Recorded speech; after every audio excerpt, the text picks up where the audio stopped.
Chapter 16, Cell-Mediated Immune Responses. The learning objectives for this topic are: describe a cell-mediated immune response, compare and contrast the two pathways of cytotoxic T cell action, describe the establishment of memory T cells, explain the process and significance of the regulation of T cell-mediated immunity. In this topic, we're going to cover activation of T cell clones and their functions, the porphyrin granzyme cytotoxic pathway, the CD95 cytotoxic pathway, memory T cells, and T cell regulation. First up, let's talk about activation of T cell clones and their functions.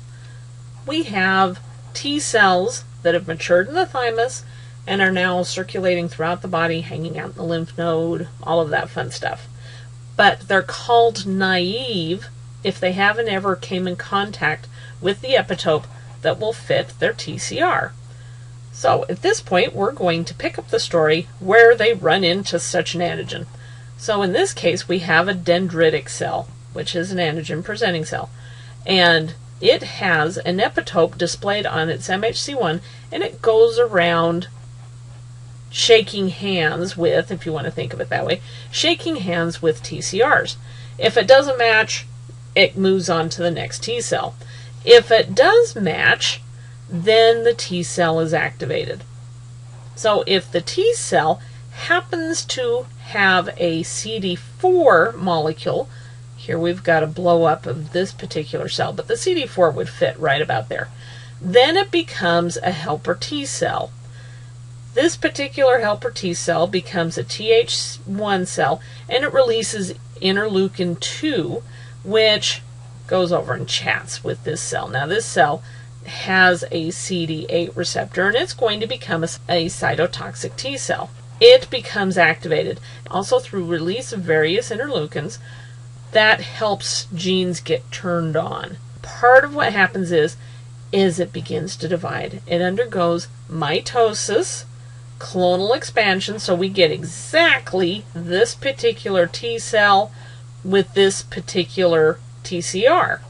So we make a whole bunch of cells, and it chats with each other, and they release interleukin 2, which goes back and hits their receptors, and we end up with a whole bunch of active T cells and some memory T cells. Now we're going to talk about the memory T cells and their function in a bit. Now the active T cells, the active cytotoxic T cells, go out and start looking for their epitope bound to MHC1. When they find a cell that has MHC1 that's displaying their epitope, in this case it's a viral epitope, this is a virally infected cell, then things begin to happen. The first option for dealing with this virally infected cell is the porphyrin granzyme pathway. Because the TCR has matched up with the viral epitope in the MHC1, this stimulates the cytotoxic T cell to release an enzyme called porphyrin. And just like it sounds, porphyrin forms a pore. Now, at the same time, it's releasing an enzyme called granzyme. Granzyme goes through the porphyrin, gets into the cell, and turns on some enzymes. These enzymes induce apoptosis, or programmed cell death. So in other words, the cytotoxic T cell, once it recognizes its epitope from the virally infected cell, kills the cell. And this is one way to do it, through the use of the enzymes porphyrin and granzyme. Another way to do it seems a little more straightforward. It has a receptor called CD95L, L for leukocyte.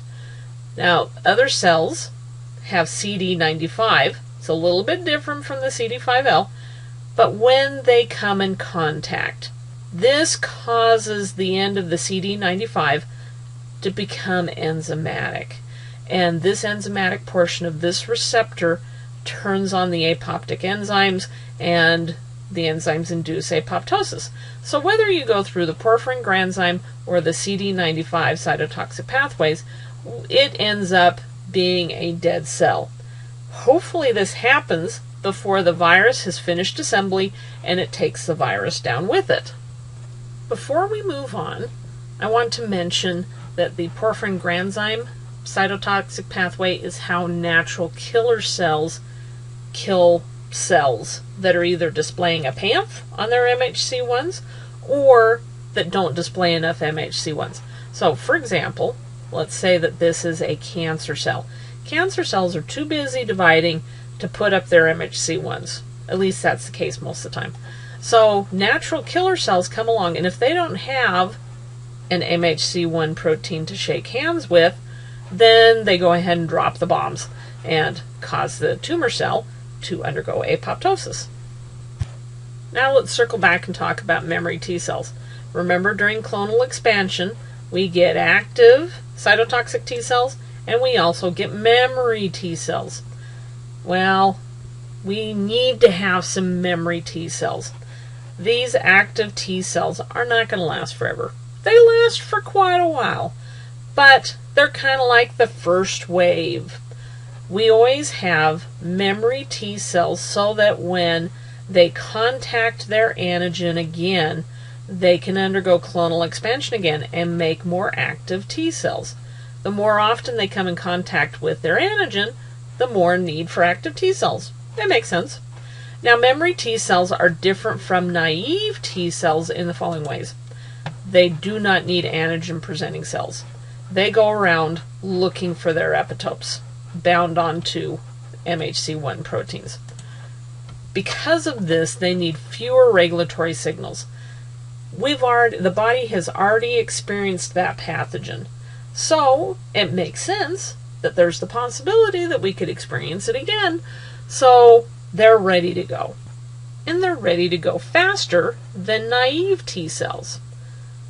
Now let's talk about T cell regulation. We have an awful lot of regulation, and it's because we need to control kill.